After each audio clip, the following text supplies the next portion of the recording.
थियो आहे तदरीसी अमल जे बाइकाट जो असां कराचीअ में हिकिड़ो ई एहतजाज कयो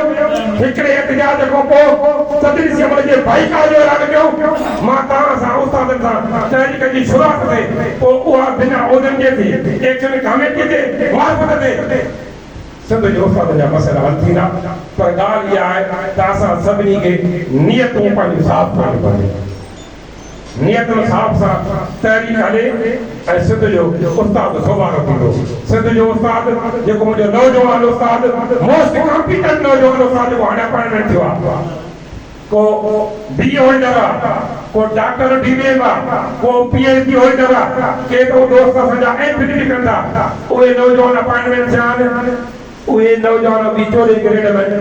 वरी असां सां गॾु जेके सेकेंडरी जा नौजवान उस्ताद अपॉइंटमेंट थिया आहिनि अपॉइंटमेंट जी क्राइटेरिया साॻी आहे उहे बि थिया आहिनि ग्रेजुएशन ते 50% मार्कुनि ते मुंहिंजो प्राइमरी उस्ताद जेको नौजवान असांजो सरमायो आहे असांजे अखियुनि जो नूर आहे पेट जो अज़ीम सरमायो आहे उहो बि 50% मार्कुनि ते ग्रेजुएशन ते अपॉइंटमेंट थियो आहे सेकेंडरी जा जेके 22 में अपॉइंटमेंट थिया आहिनि उहे हाणे 16 ग्रेड में वञनि पिया उनजो सफ़र जारी आहे असांखे 31 साल आहे मां कोन साईं अमाला जे को अपॉइंटमेंट आहे साईं वॾो साहब जे को अपॉइंटमेंट आहे साईं एजाज जे को अपॉइंटमेंट आहे अञा पाण कुल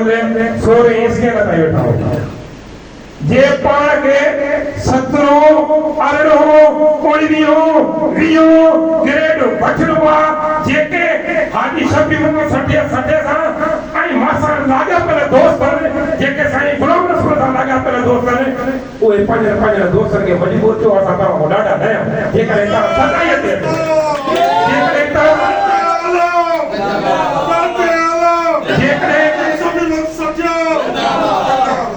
जेकॾहिं तव्हां दोस्त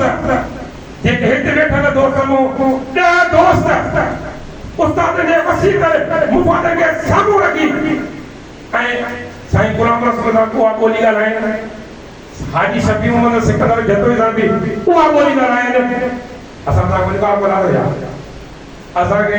रेल में चाढ़ींदो जेल में चाढ़ींदो फाइल में चाढ़ींदो कुओं में चाढ़ींदो खॾ में करींदो जेको बि दोस्त हुकुम कंदा उहो दोस्त जो हुकुम अखे ॾियो ऐं इंशाअल्लाह ताला पोइ जेका तहरीक कंदी उहा तहरीक में उस्ताद सोभारो थींदो उस्तादनि जा जेके मसइला आहिनि उहे मसइला सरकार खां अॻु बि असां ईअं कोन हल कराया आहिनि असांखे 31 साल आहे उस्तादनि जी ख़िदमत कंदे तूं मामा करे सरकार जो टाइम कोन आयो आहे पर सरकार को हमेशह असां मसइला सरकार को ठोके हल कराया आहिनि हाणे बि जेकॾहिं तहरीक हले मां तव्हां सां वाइदो थो कयां तव्हां सां वचन थो कयां मुंहिंजी इहा क्लिप रखी छॾियो दोस्त सचाई सां अचनि के बि आम 2 मसइला अचनि तव्हांखे इलेक्शन खां अॻु में 2 मसइला हल कराए